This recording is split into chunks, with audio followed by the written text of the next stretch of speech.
keep them short and sweet. I know everyone wants to get the heck out of here. I'll give you as much as I can, as quickly as I can. I'm really proud of this football team because the way they worked this past week, we worked with a purpose. We knew we had some things that we needed to clean up. We knew that we needed to get better. We had some things that we had to prove, and we wanted to come out and start fast, and play complimentary football. And we were able to do that against what I guess a very good football team. Western Kentucky's a team, and they have a lot of good players out. Offense is very hard to stop when the quarterback plays at a high level. And we came out and we started fast, and we were able to get the job done. Our fans were incredible tonight. It was an electric atmosphere. The student section was, they were, at an elite level, and we appreciate that. With homecoming, there was an expectation of coming back and supporting our football team. In turn, we need to show up and play, and play ball and play a brand of football that that everyone can be proud of. And we came out early and did that. It was, mission accomplished. Really, it's really what it's all about. And 5-0. That's a good start. But the most important thing is what we do next. So we got 24-hour rule, and we're gonna get back up at it. We're gonna take a show on the road, and we all know that the Big Ten is a tough conference. So we're gonna continue to work to get better.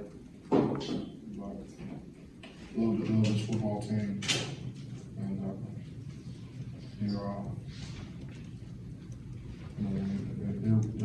they're willing to work. They're willing to work for it. They're willing to earn it, and that's important.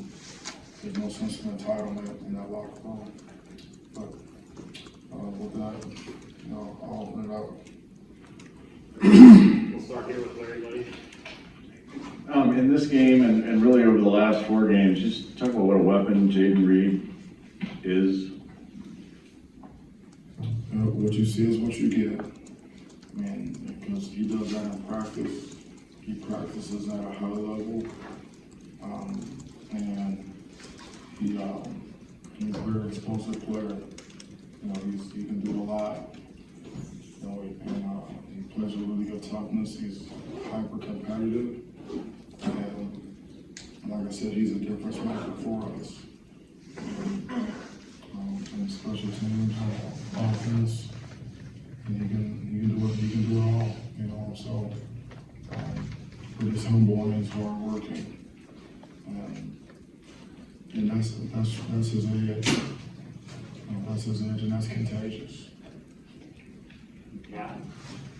And you obviously come in here knowing what they're capable of doing on offense, and I think 3 times in the first half they got in the red zone and limited them field goals. How critical was that in kind of you guys building that first half lead and having a comfortable margin going into the break? It was critical because oftentimes when you play teams like this, and they can move the ball, they push, especially in defense, and that's about yards, it's about points. Yards are one thing, but points is something else. And to be able to go and hold them to field goal attempts in the red zone was big for us, because you end up trading field goals for touchdowns. With our offense making plays and special teams, and we're able to open up a lead, and that's huge. You want to make teams one-dimensional. I think maybe at halftime they might have 27 yards rushing, and so that's important to play great red zone defense. And they have been in the tops in the country coming into the game in red zone. Oftentimes they were getting touchdowns out there, so we make them run a lot of plays. down there that we have an opportunity to get them stopped. And what we need to improve is, how did they get down there in the first place? And those are explosive plays, and we eliminate those, then we'll be better. We'll be a lot better. We'll eliminate the explosives, so that's going to be a point of emphasis this week, obviously. Coach, looking at Jalen Naylor here, he had 8 catches for 128 yards, but I'm guessing from coach's standpoint, wide receivers from standpoint, a yak of 98 yards. You say yak? Yeah, yards after catch. Yeah, yak is good. I love yak. Yards after contact, yards after catch, that's important. And that shows, what commitment that he's made in the weight room, and then, just being, very competitive and, get what you can get. That's a part of his game, because he put it out there it's out there, he did his own tape, he did that, so that's part of his game. He's fast, he's got, he's got a good yak, so yak is good. On a bigger scale here, where do you think Jaden's ceiling is? Because after tonight, he's now just third player in Michigan State's history to have 2 punt returns for a touchdown in a season. Reed, we'll just have to see. I always talk about not having self-imposed limitations, just go as far as you can go with what you have. And that's what we're going to do with this entire team. But he's guys are straining to get blocks for him, and working really hard to create some room for him so he can make plays for us. And so it's not just him, but I think his parents, it's obvious that he's a really good player. And he's a consistent performer. And consistency in performance is not easy to come by. And I think he's consistent because of the way that he approaches his preparation, his mindset. He's always dialed in and looking to get better. Right. Now, I don't know when the last time you were coaching in a game with 1,000 yards of offense, but Zappy and that offense were, to steal your phrase, relentless. They kept coming at you. Was that good for your defense to play against a quarterback in an offense like that?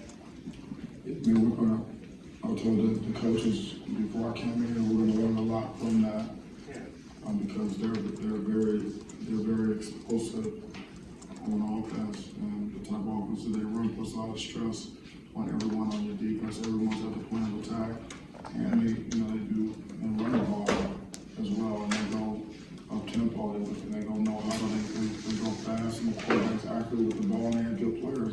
So they're hard to stop. That's good for us to be able to play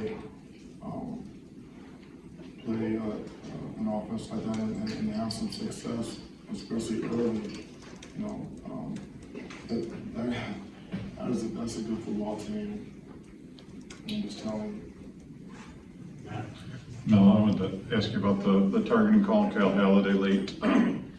What your thoughts are on that one? Did you get much of an explanation there? And is that anything that can be, can you go to the conference after the fact and maybe appeal something like that? Or is just your thoughts in general on that call? Yeah, after every game, we watch the film. We see some players where we have questions about. Sometimes we want some clarification, some explanation. It could be a rule. It could be some type of anything that we're not sure, like why was that called, or we want to make sure that we know what's going on, that we're coaching our players the right way.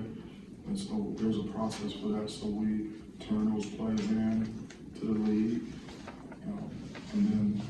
gets the feedback, you know, in short order, takes, you know, a day or so, and they'll say, you know, that was a good call, or maybe that shouldn't have been called, or whatever, and at least that way we know.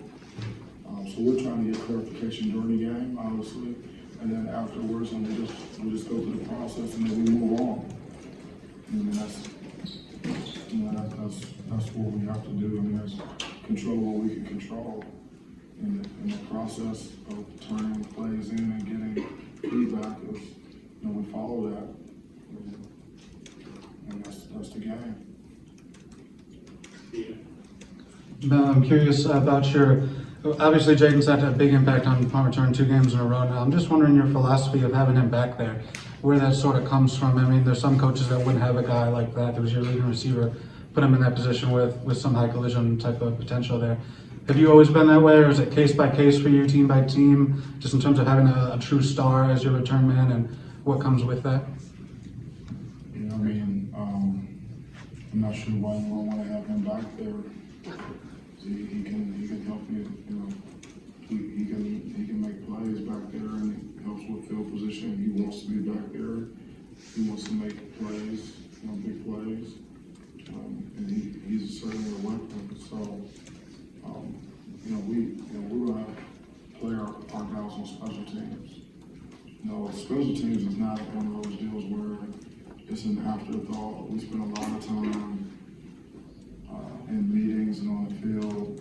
We dedicate a lot of time to special teams because it's a third of the game, and that's part of it. That's part of a culture. You know, where guys want to play on special teams. They understand how important it is to play complementary football, and when you get that type of buy-in, especially from, you know, your starters or your best players, get that type of buy-in, then, you know, you're gonna have a better football team. You know, because again, I mean, special teams is field position, which is huge on score probabilities, and it's momentum. You know, and it's a good one-play series. You know, it's on ops. You know, we break the and every special team can say ops on 3, 1, 2, 3 ops. You know, one-play series, man. Go out there and get it done. Doesn't matter if you're a starter, backup, freshman, senior, and we gotta have it. It's important enough to help win games. Last question here from Jack. Yeah, Mel, you made him kick a lot of field goals, but Zappe did complete 49 passes. From all your experience with the NFL, is that a guy you think might play on Sunday? Of course, you have a shot. I think he came in completing over 70% of his passes or whatever. And so, you know, he's a legit player. He's accurate with the ball. You know, he's got really good command of that offense. And those, you don't see offenses like that every week. You don't see guys like that every week. You know, I think he's a special player. But you know, we'll have to see, you know, what the future holds for him. But he's very competitive and he's tough too. I mean, he showed a lot of toughness in that game, so I have a lot of respect for him and what type of player he is. All right. Thanks, Coach. All right, thank you. Appreciate you hanging out tonight.